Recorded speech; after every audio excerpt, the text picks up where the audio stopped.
Welcome back. This is part 2 of the Cadet engine swap series, where we're taking the original Kohler 7 or 10 horsepower out of this and replacing it with a 14 horse Harbor Freight 420cc horizontal shaft engine. So as you can see, we've made some progress. The engine is actually mounted in here now. It took a couple iterations of figuring out what I wanted to do with notching the frame. Originally, I was a little afraid to make any deep cuts like that, but I ended up just dealing with it. And in order to do that, I made some really nasty welds down here to get some pieces of angle on the frame to reinforce. So I did a little bit of checking to make sure that that doesn't interfere with the steering mechanism, but if it ends up colliding at any point, I'll just grind out a notch to allow for clearance. So on the left side of the frame, here's roughly what I ended up notching out.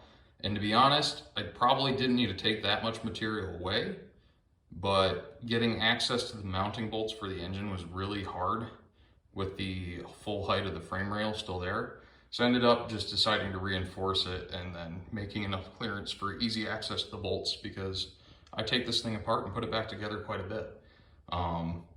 Spoiler, I actually had this running before, but I ended up having some problems with it where I wanted to tear it apart and do it again.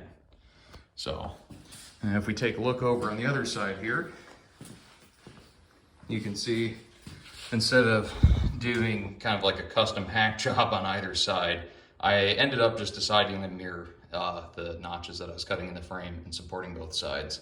This way I have good access to the low oil switch, and again, good access to the bolts that hold this onto the frame. I'm not really planning on doing too many front heavy jobs with this tractor after I'm done with it. It's not like it's gonna have a snow blade on the front or anything like that. So hopefully this doesn't cause any issues, but I have a welder if there's a problem. One of the big things that's gone on since I took the last video is the clutch is fully put together.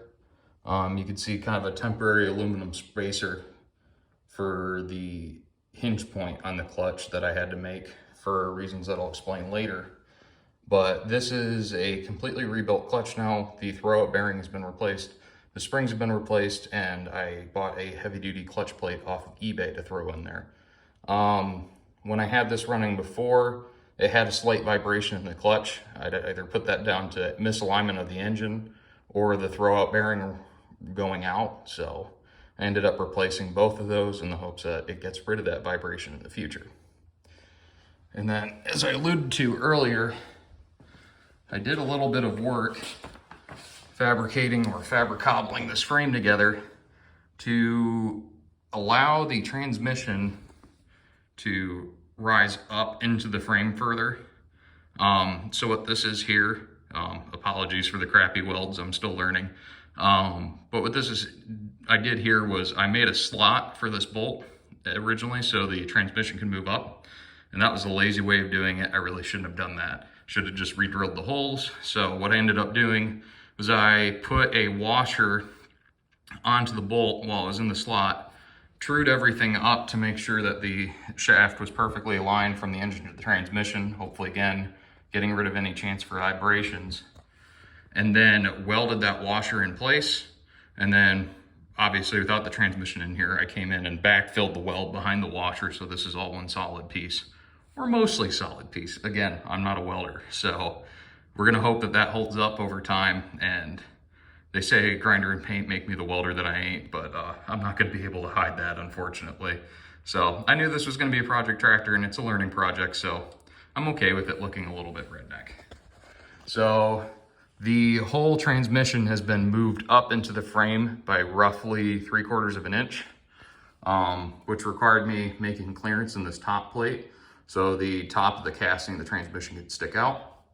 From what I understand, these extra holes are for accessories and creeper gears and things like that, all of which are way too expensive for me to bother spending money on. So I'm okay blanking this off and not being able to mount those accessories in the future. Another thing that you'll notice is the angle on the transmission casting here would have interfered with this angle that's welded onto the frame. So again, I ended up having to clearance out notches for the transmission to come up further there. I didn't have any issues with the shifter though. And the main reason behind all of this work that I had to do, which ended up taking the better part of a year just with things going on in the background, is the fact that that engine center line for the crankshaft is 1/2 inch higher than what the original Kohler would have been. So that measurement being from the bottom where the mounting base is up to the center of the crankshaft. And that really threw me through a loop the first couple of times I tried to put this together.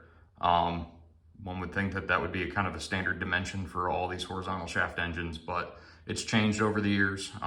Generally, the Predators are drop-in replacements for any of the newer Hondas, but the old Kohlers had some different dimensions to them where it wasn't as simple as a drop-in replacement, which required all this extra work.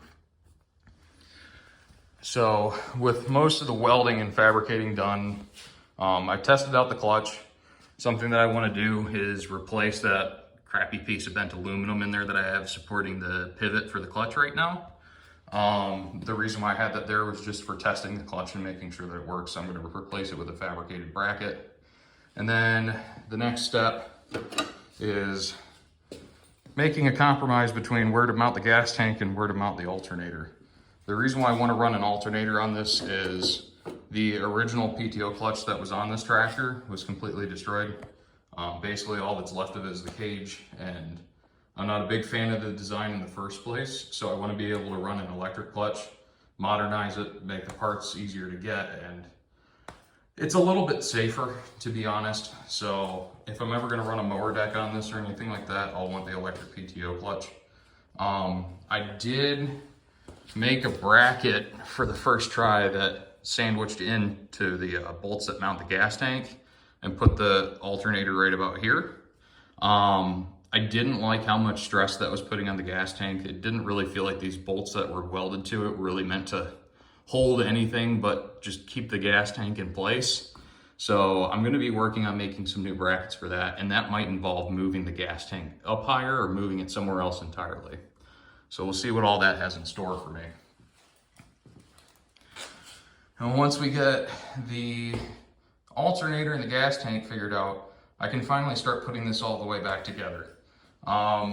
Believe it or not, I've actually used paint stripper on this and half the paint didn't come off. So once I figure out the hardware requirements of what we're doing here and figure out like the overall layout of everything, I'm just gonna have to take this apart and sand it. A little disappointed by that, but I really don't want to keep any harsh flammable chemicals. My garage is directly underneath my house and I like having a house to live in, so I'm going to make sure that I don't bring any flammable stuff in here if I don't need to. But yeah, so this is just a quick update. Hopefully I'll be getting more work done on this throughout the summer.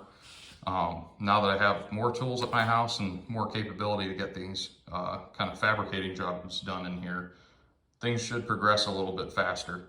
The other big things will be mocking in the steering system and the rest of the clutch linkage, just to make sure that I don't have any clearance issues before I commit to this design.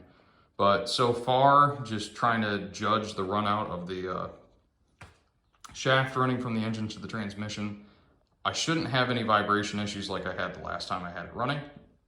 And then maybe I'll actually post a video of what this thing should look like when it's put together, because the first iteration looked pretty nice, but I had issues with it. This time, I want to put it together for one final time and be done with it. So, well, thank you for watching. Hope you guys come back for more videos. I'm going to try to have more content throughout the summer, but I haven't had a lot of opportunities to go home and work on the farm for reasons with work, and I also volunteer at a railroad museum, so that eats up all my time. So, well, thank you. Have a good day. Bye.